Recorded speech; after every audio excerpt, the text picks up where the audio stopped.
Hello दोस्तों, welcome to my channel notification Guru. तो जैसे कि झारखंड पॉलिटेक्निक का तैयारी हम लोग कर रहे थे, है ना। तो मैथ का वीडियो बना दिए हैं, कुछ कुछ दिए हैं, और केमिस्ट्री का भी पार्ट 1 पार्ट 2 आ गया, ये पार्ट 3 है, ठीक है। तो जिसमें चैप्टर का नाम हम लोग का होने वाला है ये परमाणु संरचना, ठीक है। झारखंड पॉलिटेक्निक की नज़र से सब केमिस्ट्री का है ना, ठीक है, सब बहुत इंपॉर्टेंट है। तो चलिए हम लोग आज परमाणु संरचना यानी कि परमाणु का संरचना चैप्टर पढ़ेंगे, ठीक है। तो सबसे पहले इसमें क्या आता है ना कि डाल्टन ने परमाणु सिद्धांत का प्रतिपादन कब किया। सबसे पहला क्वेश्चन तो इसी में दौड़ बन गया कि परमाणु सिद्धांत का मतलब प्रतिपादन किसने किया। तो आंसर हो गया पहला हम लोग का डाल्टन, ठीक है। और कब किया तो ये आ गया 1803, ठीक है। तो ये देखिए पहले ही क्वेश्चन में, पहले ही पॉइंट में दो क्वेश्चन निकल गया हम लोग का, ठीक है। डाल्टन किया है सिद्धांत का प्रतिपादन और 1803 में ईस्वी में किया, ठीक है। फिर है कि परमाणु के मौलिक कण क्या क्या है ना। परमाणु का 3 तो मौलिक कण होता है ना। उसमें से क्या होता है, एक इलेक्ट्रॉन होता है, दूसरा प्रोटॉन होता है और तीसरा न्यूट्रॉन होता है, ठीक है। इलेक्ट्रॉन, प्रोटॉन और न्यूट्रॉन ये मौलिक कण है, ठीक है। अब इसमें क्या है, जो इलेक्ट्रॉन, प्रोटॉन, न्यूट्रॉन है ना वो अस्थाई है, ठीक है, वो अस्थाई है। और इसके साथ और भी कुछ आता है जो कि मौलिक कण है, वो सब है जैसे कि पॉजिट्रॉन, न्यूट्रिनो और मेसॉन, ठीक है। तो ये सब जो है वो अस्थाई है, ठीक है। तो इसमें आप लोग इतना खाली ध्यान दीजिएगा कि इलेक्ट्रॉन, प्रोटॉन, न्यूट्रॉन जो है वो अस्थाई है और पॉजिट्रॉन, न्यूट्रिनो और मेसॉन अस्थाई है, ठीक है। ठीक है, तो हम लोग ऐसे एक एक करके, एक एक दिन करके हम लोग केमिस्ट्री का हम लोगों ने भी तो 10 चैप्टर आराम से निकाल लेंगे, ठीक है ना। तो हम लोग को दिक्कत नहीं होने वाला केमिस्ट्री में। चलिए बढ़ते हैं नेक्स्ट क्वेश्चन तरफ। तो नेक्स्ट पॉइंट जो हम लोग का है, देखिए परमाणु और अणु दोनों में डिफरेंस समझिए, ठीक है। दोनों क्या होता है, परमाणु छोटा होता है और ये अणु थोड़ा बड़ा होता है, ठीक है। तो बोलेगा छोटा कौन है, परमाणु, और अणु उससे बड़ा होता है, ठीक है। देखिए रासायनिक अभिक्रिया में भाग ले सकता है। सबसे बड़ा बात है कि परमाणु जो है वो रासायनिक अभिक्रिया में भाग लेता है पर स्वतंत्र अवस्था में नहीं रह सकता है, ठीक है।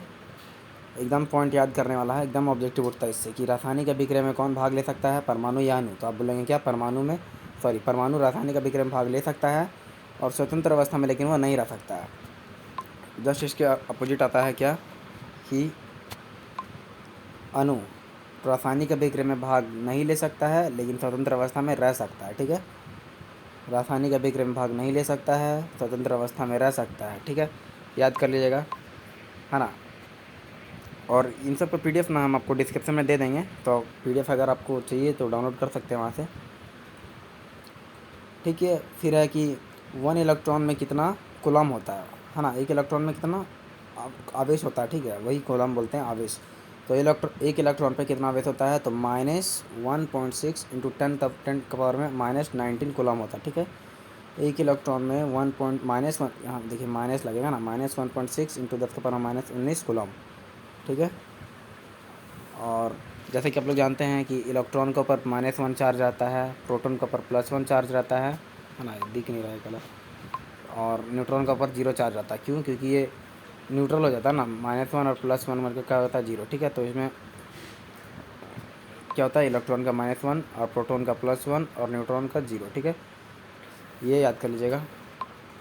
अब देखिए आप ईटा पगनाची कुछ समझ में नहीं आ रहा होगा, लेकिन ना क्या है ना कि इससे हम लोग ट्रिक है कि हम लोग इलेक्ट्रॉन का खोज कौन किया है, प्रोटॉन का खोज कौन किया और न्यूट्रॉन का खोज कौन किया। इलेक्ट्रॉन, प्रोटॉन और न्यूट्रॉन इन दोनों का खोज भी आता है, ठीक है, क्वेश्चन।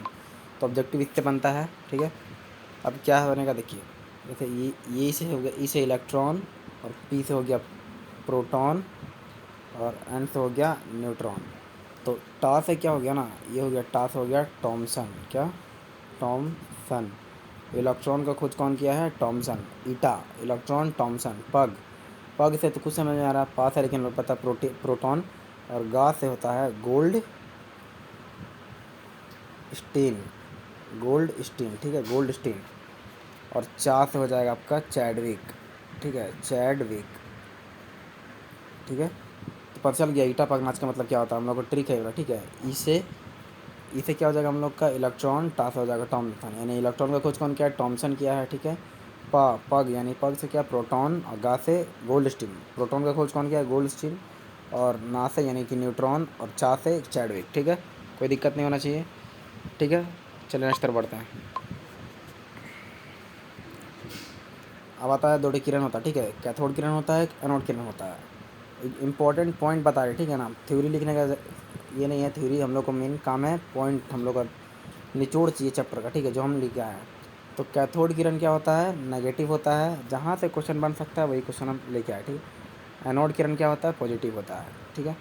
तो बोलेगा कैथोड क्या होता है, नेगेटिव, और एनोड क्या होता है, positive. Cathode negative, anode positive, Kiran का बात करें, ठीक है ना, सिर्फ किरण में। अब है कि प्रोटॉन के ऊपर कितना कूलॉम आवेश रहता है, तो प्रोटॉन के वर्ग में रहता है कूलॉम, मतलब आवेश। यहाँ पे उस टाइम इलेक्ट्रॉन में -1.6 था ना, इंटू 10⁻19 था, लेकिन इस बार प्रोटॉन में प्लस है, ठीक है, क्योंकि प्रोटॉन धनावेशित कण है और इलेक्ट्रॉन ऋणावेशित कण है, ठीक है। तो प्रोटॉन का ऊपर सिर्फ हो जाएगा प्लस लग जाएगा आगे में, बाकी से में आएगा 1.6 इंटू 10⁻19 कूलॉम, ठीक है। फिर है कि नाभिक का खोज कौन किया था, जैसे कि आप लोग को बताया था नाभिक का खोज रदरफोर्ड किए थे, ठीक है। कल वाला वीडियो बताए थे कि रदरफोर्ड जो है वो खोज किए थे। कैसे किए थे, स्वर्ण पत्र यानी कि स्वर्ण पत्र प्रयोग, यानी कि सोना का पन्नी का प्रयोग करके किए थे। वो बहुत फेमस है वाला प्रयोग उनका, ठीक है। तो वही फिर क्वेश्चन पूछेगा कि स्वर्ण पत्र का प्रयोग किसने, कौन वैज्ञानिक ने किया था, तो आंसर क्या हो जाएगा, रदरफोर्ड। स्वर्ण पत्र, स्वर्ण सोने की पन्नी का प्रयोग, स्वर्ण पत्र, ठीक है, उसका प्रयोग कौन किया था, रदरफोर्ड किया था। इससे हम लोगों को क्या पता चला था कि उनको पता चला था कि नाभिक होता है उसमें, ठीक है, नाभिक, ठीक है। और फिर कि परमाणु क्या होता है, परमाणु उदासीन होता है, क्यों, क्योंकि उसमें इलेक्ट्रॉन होता है, प्रोटॉन होता है और न्यूट्रॉन होता है, ठीक है। तो न्यूट्रॉन का भी हटा दीजिए, तो इलेक्ट्रॉन और प्रोटॉन, इलेक्ट्रॉन होता है माइनस और प्रोटॉन होता है प्लस। मान लीजिए ये परमाणु है, plus minus plus minus plus minus, तो एक प्लस क्या है, एक माइनस, दोनों एक दूसरे को क्या कर देगा, न्यूट्रल कर देगा, ठीक है। इसलिए परमाणु कैसा होता है, उदासीन होता है। क्वेश्चन ऐसे ही पूछ सकता है, परमाणु कैसा होता है, परमाणु क्या कैसा होता है, या तो धनावेशित दे देगा ऑप्शन में, धनावेशित या फिर ऋणावेशित, और या फिर उदासीन, या फिर कोई नहीं, तो आप क्या बोलेंगे, उदासीन होता है, ठीक है। फिर है इलेक्ट्रॉन, इलेक्ट्रॉन, प्रोटॉन और न्यूट्रॉन, ये क्या है, जैसे कि आप लोग बताए थे ईटा पग नाच, है ना।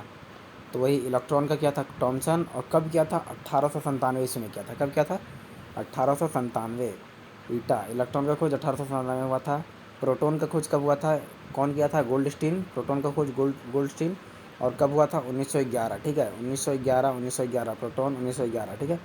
न्यूट्रॉन 1932, ठीक है। चैडविक क्या था, कौन, चैडविक, और कब क्या था, 1932, ठीक है। अभी नहीं याद हो रहा तो कोई दिक्कत नहीं है, PDF डाउनलोड कर लीजिएगा, हम डिस्क्रिप्शन बॉक्स में लिंक दे देंगे, ठीक है।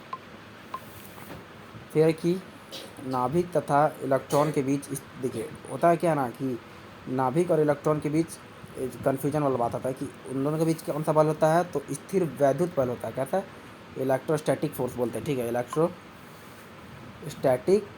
फोर्स, ठीक है। तो इसको हम लोग हिंदी में बोलते हैं स्थिर वैद्युत बल, स्थिर वैद्युत बल, ठीक है। तो बोलेगा नाभिक तथा इलेक्ट्रॉन के बीच कौन सा बल होता है, तो स्थिर वैद्युत बल। लेकिन ऐसे बोलेगा कि इलेक्ट्रॉन जो है किस बल के कारण घूमता है, तो वहाँ पे आ जाएगा अपकेंद्री बल, ठीक है, अपकेंद्री बल। इसको शायद सेंट्रीफ्यूगल बोलते हैं ना, हाँ। तो अपकेंद्री बल के कारण घूमते हैं, ठीक है। इलेक्ट्रॉन कैसे किसके चक्कर में घूमता है, अपना मतलब अक्ष जो होता है उसका, या तो KLMN होता है ना, तो जिसमें भी घूमता है वो अपकेंद्री बल के कारण घूमता है, ठीक है। और नाभिक और इलेक्ट्रॉन के बीच कौन सा बल रहता है, स्थिर वैद्युत बल रहता है। कंफ्यूज नहीं होने का, अच्छा से याद कर लीजिएगा, ठीक है। फिर एक नील्स बोर का एक सिद्धांत आया था, जिसको नील्स बोर सिद्धांत दिया था, वो कब दिया था, 1913 में दिया था, ठीक है। नील्स बोर सिद्धांत कब दिया था, 1913, ठीक है।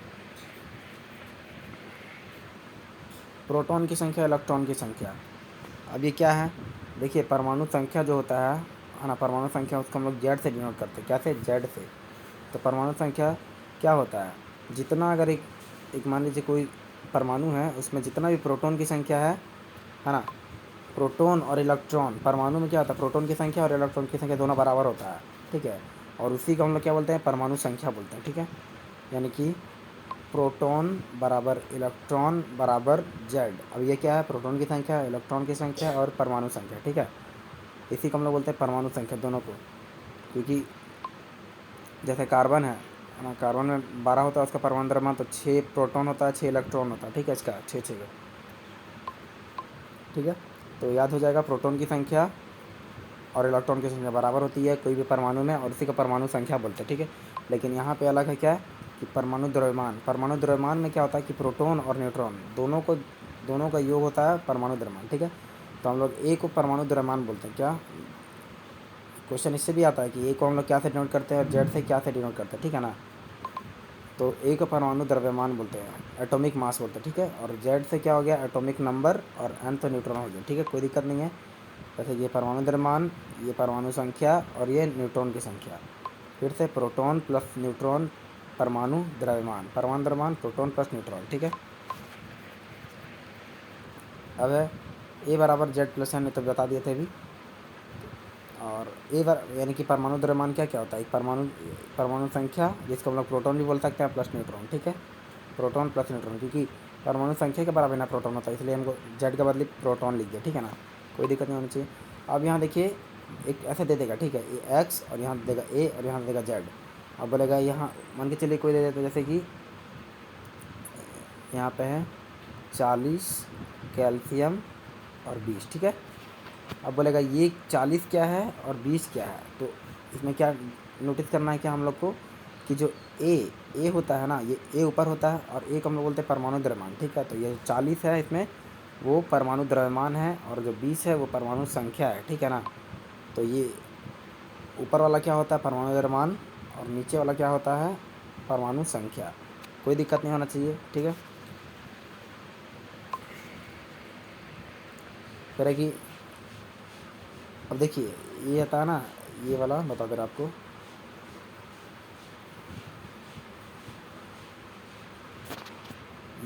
ये ना नंबर ऑफ सेल है, यानी कि कक्षा की संख्या, पहला कक्षा में, दूसरा कक्षा में, तीसरा कक्षा में और चौथा कक्षा में। और उसी का कक्षा का नाम है के, एल, एम और एन, ठीक है। तो ये पहला कक्षा, ये दूसरा कक्षा, ये तीसरा कक्षा और ये है ना चौथा है, ठीक है। तो अब इसमें नंबर ऑफ़ इलेक्ट्रॉन कैसे फाइंड करते हैं हम लोग, इसका ट्रिक है, ठीक है। ट्रिक क्या है, फार्मूला है जो कि नील्स बोर ने दिया, ठीक है ना। तो उसका 2n² फार्मूला होता है। जैसे कि मान लीजिए यहाँ पे 2 तो दिख रहा है और n का स्क्वायर, यानी कि अगर पहला है, ठीक है ना, पहला है n बराबर 1 है, तो इसका स्क्वायर क्या होगा, 2 ही होगा। इसलिए पहला में क्या हम लोग का यहाँ पे 2, ठीक है, पहला हम लोग का 2 दिख गया। फिर बोलेगा कि 2n², 2, इस बार n हम लोग 2 रखेंगे, ठीक है। तो 2 का स्क्वायर क्या हो जाएगा, 4, 2 गुने 4, यानी कि हो जाएगा 8। तो हम लोग कैसे ही फाइंड करेंगे, ठीक है ना। तो पहला कक्षा में कितना इलेक्ट्रॉन होगा, 2, दूसरा में कैसा होता है 8, तीसरा में होता है 18, 32, ठीक है ना, इस टाइप से निकलता है। मान लीजिए पाँचवा निकालना पड़ेगा, तो 2, 5 का स्क्वायर, 25 और दूना 50, तो टोटल क्या निकल जाएगा 50, ठीक है ना। तो ऐसे हम लोग electron, number of electron find करते हैं, ठीक है। अब है ये देखिए, ये है एस, ये है पी, ये है डी, ये है एफ, ये सब क्या है, उप कक्षा है, ठीक है, उप कक्षा।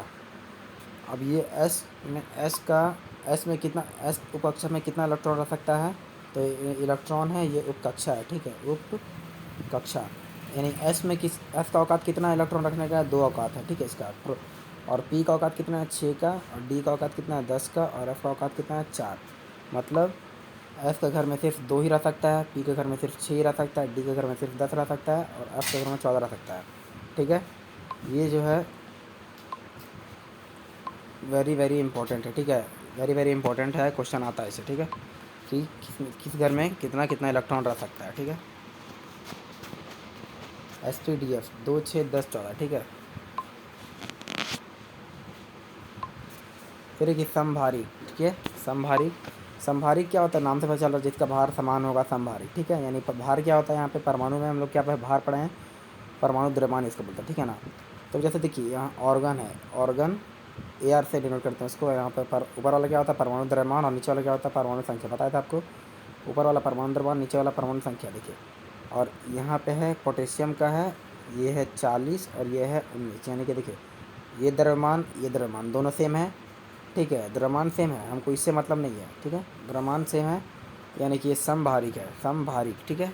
तीनों का वही देखिए 40, 40, 40, ये तीनों का द्रव्यमान सेम है, यानी कि ये समभारिक है, ठीक है। अभी नीचे नहीं दिखना, 18, 19, 20 है, तो परमाणु संख्या है, ठीक है। अगर मान के चलिए ये सेम रहेगा ना, 18, 18, 18 सब में रहेगा, तो वो हो जाएगा समस्थानिक, क्या, समस्थानिक, ठीक है, समस्थानिक। तो समस्थानिक किसको बोलते हैं, परमाणु द्रव्यमान उसका अलग रहता है, क्या रहता है, परमाणु द्रव्यमान अलग रहता है, अलग, और संख्या क्या होता है उसका, सेम रहता है, ठीक है। तो उसको हम लोग बोलते हैं समस्थानिक, ठीक है। फिर है कि संयोजी इलेक्ट्रॉन क्या होता है, मान के चलिए मैग्नीशियम पे क्या होता है 12, ठीक है। उसको कैसे तोड़ेंगे हम लोग, 2, 8 और 2, ठीक है। 2, 8 और 2 में तोड़ते हैं तो देखिए एक पॉइंट आता है संयोजी इलेक्ट्रॉन, एक आता है कोर इलेक्ट्रॉन। एक संयोजी और दूसरा आता है कोर।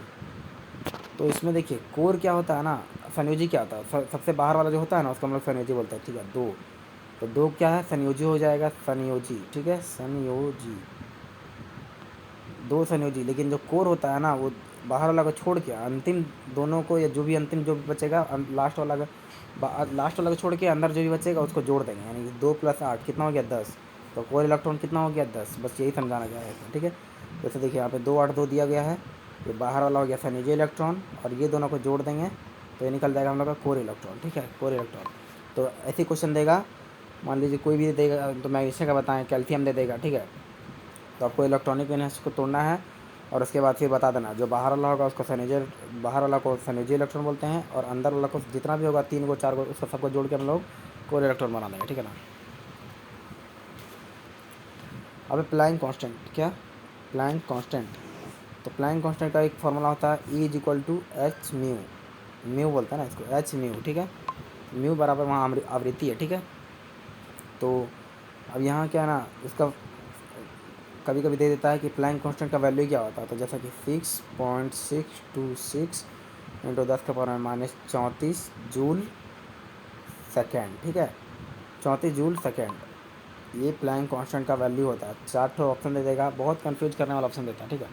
मान लीजिए इलेक्ट्रॉन का नंबर का ऑप्शन दे देगा तो उसमें कंफ्यूज हो जाता है, तो इसलिए याद रखिएगा प्लैंक कांस्टेंट का वैल्यू क्या होता है, 6.626 × 10⁻⁻34 -34 जूल सेकेंड, ठीक है।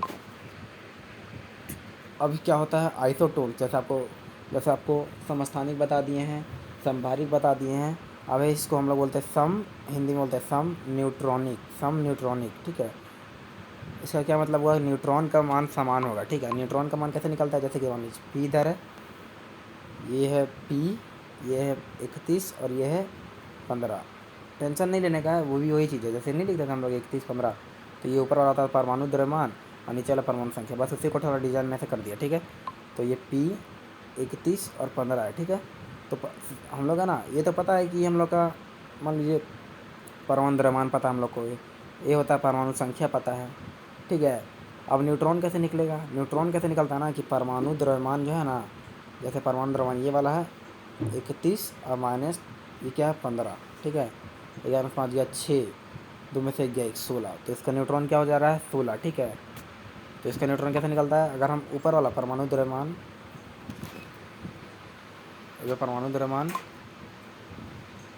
ठीक है, तो इसमें भी सेम मौसी है। देखिए ये 32 है, ये 16 है, ठीक है, सल्फ़र का, ठीक है। तो 32 में से 16 जाएगा तो ऑटोमेटिक 16 ही बचेगा, ठीक है। और इसमें भी 16 बच रहा था, तो आपको 2 ऑप्शन दे देगा, ये और ये। तो बोलेगा क्या सम न्यूट्रॉनिक है, यानी कि आइसोटोन्स है, तो आप बोलेगा हाँ ठीक है ना। तो इस टाइप से क्वेश्चन आता है। तो हम लोग कैसे सीखे कि न्यूट्रॉन कैसे निकलता है, कि परमाणु द्रव्यमान में से परमाणु संख्या घटा देंगे तो न्यूट्रॉन निकल जाएगा, ठीक है।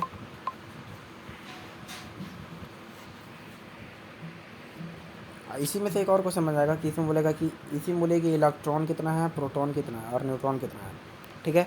तो इलेक्ट्रॉन कितना होता है और प्रोटॉन कितना होता है, सबसे पहले प्रोटॉन देखेंगे। प्रोटॉन कितना है, परमाणु संख्या को ही बोलते हैं प्रोटॉन, तो परमाणु संख्या कितना है 15, तो प्रोटॉन कितना हो जाएगा 15। और इलेक्ट्रॉन और प्रोटॉन दोनों बराबर होता है, यानी कि इलेक्ट्रॉन प्रोटॉन दोनों बराबर होता है ना, और बोलते हैं परमाणु संख्या बराबर होता है, तो परमाणु संख्या 15 दिया, तो ये 15 हो गया प्रोटॉन, तो इलेक्ट्रॉन भी क्या हो जाएगा 15। और न्यूट्रॉन कितना हो जाएगा, जैसे बताया इसमें से इसको घटा देंगे तो 16, ठीक है ना, कोई दिक्कत नहीं होना चाहिए। ऐसे निकलता है इलेक्ट्रॉन प्रोटॉन न्यूट्रॉन, ठीक है।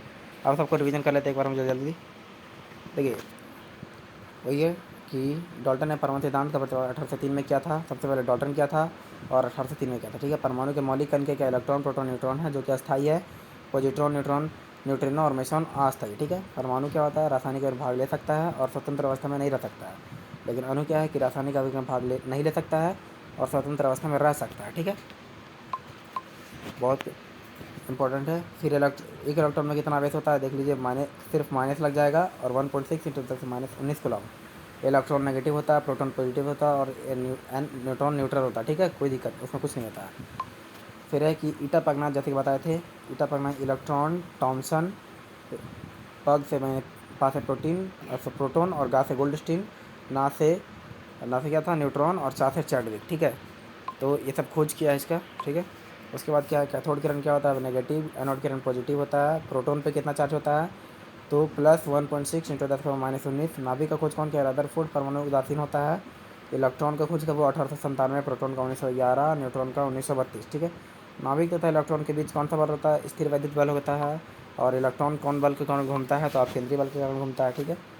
नील्स बोर का सिद्धांत कब आया था, 1913 में आया था। प्रोटॉन का संख्या और इलेक्ट्रॉन का संख्या, प्रोटॉन की संख्या, प्रोटॉन, इलेक्ट्रॉन और परमाणु संख्या तीनों बराबर होता है, ठीक है।